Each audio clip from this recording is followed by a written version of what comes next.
할렐루야. 모든 사람은 다 생일을 가지고 있습니다. 그 가운데에서 그 나라와 그리고 그 시대에 영향력을 끼쳤던 분들에 대해서 특별히 기념을 하고, 그래서 시간이 100년, 200년 흘려도 아무개가 언제 태어난 날이다 하고 이제 그날을 기념하는 그런 예가 있지요. 그래서 우리나라도 이제 뭐 충무공, 탄신, 뭐 몇 주년 뭐 이런 식으로 있다 이 말씀이죠. 생일이 없는 사람이 없어요. 그리고 그 생일을 우리는 다 축하하고 축복을 해줍니다.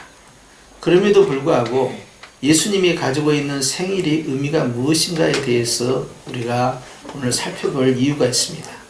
왜 우리는 온 세상 교회들이 예수님이 이 땅에 오심을 이렇게 기뻐하느냐 하는 거예요. 예수님의 생일이 무엇이길래 천군과 천사들이 밤중에 나타나서 대합창을 부르면서 대오케스트라를 형성하고 하나님께 영광을 돌렸느냐 하는 거예요. 그것은 오늘 말씀에 보니까 14절 말씀에 말씀이 육신이 되어 우리 가운데 거하셨다라고 말씀하고 있습니다. 한번 따라합시다. 우리 가운데 거하시네. 사람들은 종교를 만들고 그리고 그 종교를 의지를 합니다. 그래서 인간이 종교를 만들고 인간이 신을 향해 찾아갑니다.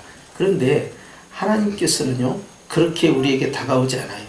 우리가 신을 만들고 우리가 종교를 만들고 우리가 어떤 경전을 만들고 그렇게 해서 신을 발견해 가는 것이 아니라 하나님께서 우리를 먼저 찾아오셨다는 사실입니다. 그렇기 때문에 하나님께서 아담과 하와를 창조하시고 하나님께서 찾아오신 것처럼 또한 하나님 아들이시고 하나님이신 예수님께서 우리에게 찾아오신 사건이 전혀 다른 모습으로 나타났다 하는 것이죠. 그래서 예수님이 그저 이 사회 또 한 시대에 공헌을 하는 어떤 인물이었다라고 한다면 우리가 이 날을 이렇게 축하할 이유가 없는 것입니다. 그리고 이것을 가지고 예배드릴 이유가 없는 것이죠. 그런데 예수님은 인간이기 전에 따라서 합시다. 하나님이시다. 그분은 하나님의 아들이면서 또 그분은 전능하신 하나님이요 영존하시는 아버지가 되는 것이죠. 평강의 왕이시지요. 그래서 예수님은 두 가지의 모습으로 우리에게 다가오시는데 하나님의 아들이면서 하나님 자신이라는 거예요. 그런데 그 신이 인간에게 찾아오시고 그 신이 인간을 떠나지 아니하고 여전히 인간과 함께 공존하고 공생하고 있다는 사실이 매우 독특한 차이점을 가지고 있습니다. 신을 찾아가는 것이 아니라 이제는 신과 함께 살아가는 것이 바로 성탄절의 시작이 되는 것입니다. 처음에는 예수님의 탄생이 그저 한 시대 그리고 한 나라의 구원자로서 메시아로서의 역할만 할 줄 알았겠지요. 그런데 그분은 이스라엘을 뛰어넘어서 온 세상의 구주로 오셨다는 사실을 나중에서야 알게 된 것입니다. 그래서 우리는 예수님께서 표현하실 때 나는 사람의 아들이다. 그래서 인자 그랬어요. Son of Man. 나는 인자다. 나는 하나님의 아들이다. 이걸 계속 강조합니다. Son of Man이라는 이야기를 들을 때마다 유대인들은 그저 굉장히 의미 있게 받아들이는 거죠. 왜냐하면 다니엘서 나타난 하나님의 아들이면서 신의 메시아로서 찾아오신 그분을 가리켜서 인자라고 표현을 했어요. 그래서 사람의 아들. 그래서 예수님은 Son of Man이면서 또 Son of God 두 가지의 모습으로 다가오는데 유대인들은 그 말을 들을 때마다 이것은 다니엘서에 예언되어 있는 그 메시아의 그 관용군데 어떻게 해서 나사렛 주신 예수가 자꾸 인자라고 나는 사람의 아들이라고 저렇게 저 용어를 쓸까 하고 굉장히 당황했죠. 바로 그분이 다니엘서에 그리고 구약의 이사야서에 기록되어 있던 그들이 그렇게 기다렸던 메시아라는 사실을 나중에 알게 된 것입니다. 그래서 예수님께서는 Son of Man이면서 Son of God, 그러니까 구약의 백성들이 기다렸던 바로 그 위대한 메시아이면서 또 하나님의 아들이라는 거예요. 하나님의 아들이라고 했을 때 사람들은 굉장히 의심을 했습니다. 네가 어떻게 하나님의 아들이냐? 베들레헴 출신도 아니고 갈릴리 나사렛 출신이라면서 네가 어떻게 하나님의 아들이 될 수 있겠느냐? 이것은 신성모독이 된다. 그래서 예수님을 십자가에서 처형할 때도 두 가지 제목으로 나간 거죠. 하나는 하나님의 아들이라고 했기 때문에 그것은 신성모독이 되는 것이고, 또 하나는 성전을 헐라 내가 사흘 만에 세우려 했기 때문에 성전 모독죄가 돼서 참남죄에 들어가서 그것이 사형의 조건이 된다라고 억장을 부린 겁니다. 물론 빌라도는 거기에 동의하지 않았지만 결과적으로 예수님에 대해서 유대인들은 굉장한 의구심을 가지고 있었어요.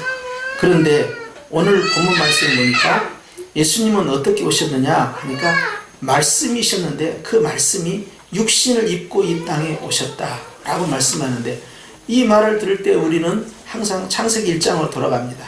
하나님께서 천지를 뭘로 창조하셨습니까? 말씀으로 창조했다는 거예요. 그런데 그 말씀이 육신을 입고 오셨다는 거예요. 요한복음 1장에 보니까 이 말씀이, 즉 예수님이 하나님과 함께 계셨으니 이 말씀은, 즉 예수님은 곧 하나님이시니라. 예수님이 태초에 하나님과 함께 계셨고 만물이 예수로 말미암아 지은 바 되었으니 지은 것이 하나도 예수가 없이는 된 것이 없느니라. 이렇게 함으로써 바로 말씀이신 예수님께서 천지를 창조한 그 창조주 하나님이라는 사실을 드러내는데, 야, 나를 구원하신 예수님, 나를 창조하신 아버지라고 생각했다가 아니, 예수님이 천지를 창조하신 그 하나님이야? 그리고 나를 구원하신 하나님이구나.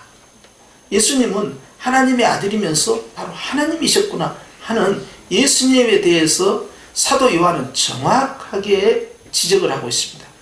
너희가 믿는 그 예수가 바로 하나님의 아들이면서 하나님이시다. 그분이 너희의 구원자이면서 너희의 창조주이시다.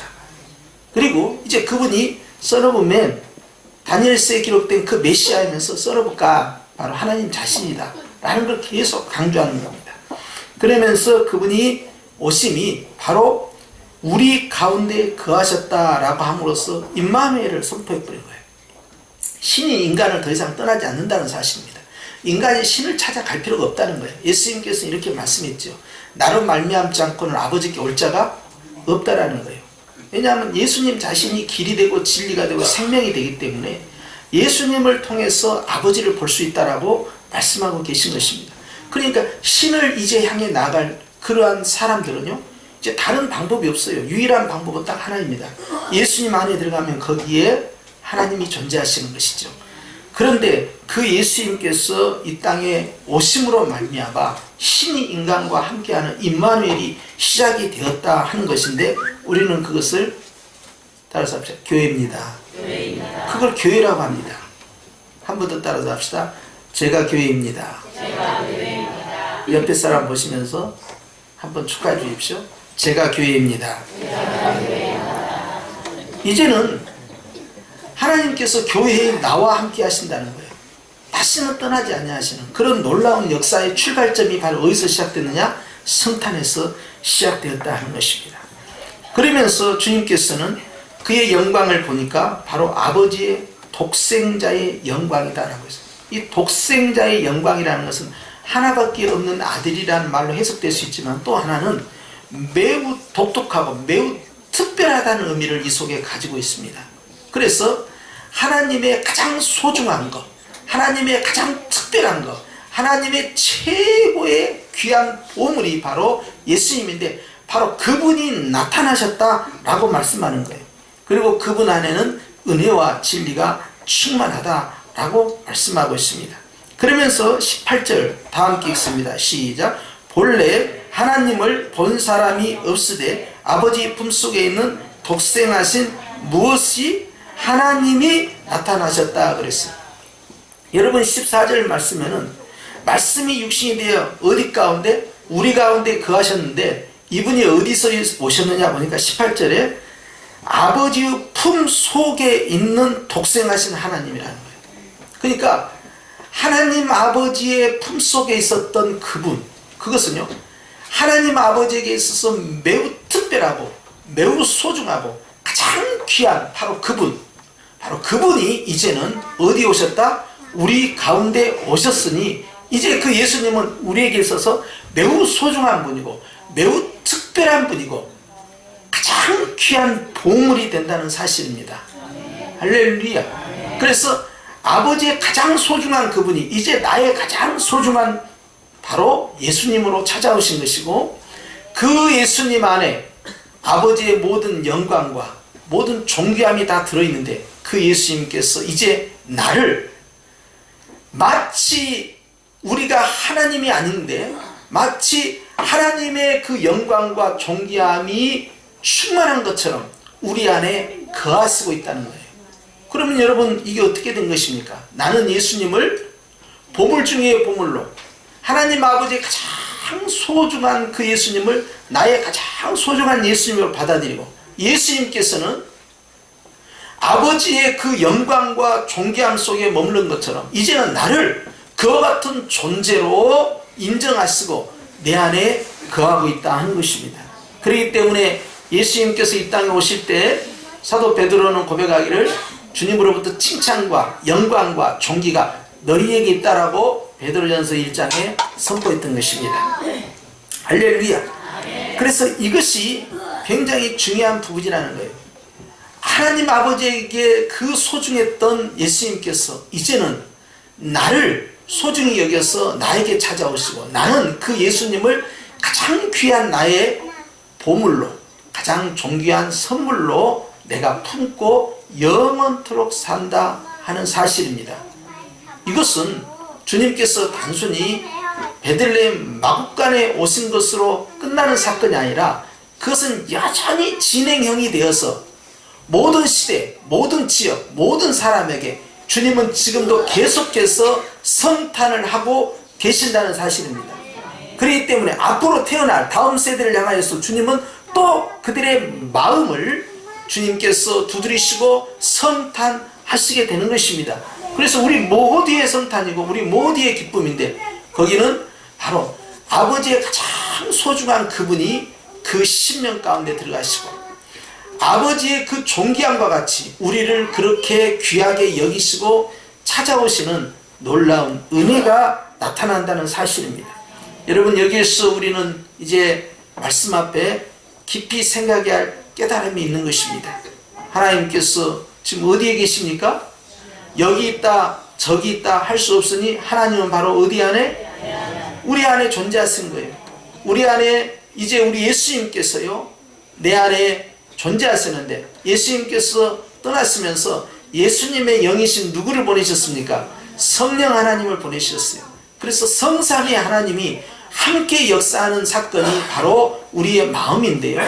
자, 성령님이 계신다는 것은 예수 그리스도의 영과 아버지의 영이신 성령님으로 말미암아 성삼위 하나님을 모셨다는 것이니, 우리는 시간과 공간을 초월하는 거예요. 우리는 하나님을 가리켜서 어디 계신 하나님? 하늘에 계신 하나님 그러는데요, 그 하늘에 계신 하나님이 동시에 어디 계십니까? 내 안에 계십니다. 예수님께서 하나님 보좌 우편에 계시죠. 그런데 동시에 어디 계십니까? 내 안에 성령으로 또한 존재하시는 것이죠. 그렇기 때문에 우리는 이 땅에서 예배를 드리고 있는데 지금 어디에서 예배를 드리고 있습니까? 성령으로 인하여서 우리는 바로 보좌 앞에서 천상의 예배를 함께 드리는 똑같은 역사가 나타나는 것이기 때문에 우리가 드리는 이 기도와 우리가 드리는 이 예배와 우리의 이 찬양이 바로 주의 보좌 앞에서 드리는 천군과 천사들의 천상의 예배와 다를 바가 있다 없다? 없다라는 사실입니다. 그렇기 때문에 이 예배가 소중한 것입니다. 성령의 역사가 바로 그와 같은 일을 만들어내시기 때문에 성령으로 잉태하여서 성령으로 오신 예수님, 성령으로 말미암아 부활하신 그 예수님께서 이제 성령으로 말미암아 우리에게 성탄하셔서 우리를 향하여서 아버지의 품속에 있었던 것처럼 마국간 같은 내 인생 가운데 찾아오셔서 이제 너는 아버지의 그 존귀함과 그 보좌의 아름다움처럼 너는 귀한 자가 되었다라고 우리에게 선포하고 있으니, 이 성탄은 누구의 성탄입니까? 바로 나의 성탄이 되는 것입니다. 그래서 우리가 함께 기뻐하는 것이지 그분의 성탄이 아니에요.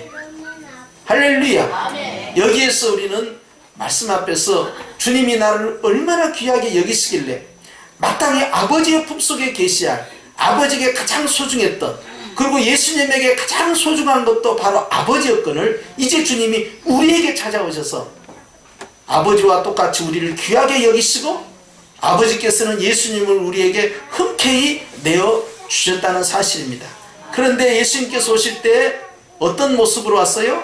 인간의 가장 나약한 모습, 바로 어린아이의 모습으로 오셨다는 사실입니다. 유다 지파 가운데 가장 작은 고을 베들레헴, 베들레헴에서 사람이 기거할 수 없는 가장 열악한 환경인 마국간, 그리고 그 마국간에 인간으로서 도저히 스스로 생존할 수 없을 것만 같은 어린 아기의 모습, 거기서부터 주님은 우리를 향한 사랑을 시작하신 것입니다. 그 모습은요, 바로 우리의 모습이었던 거예요.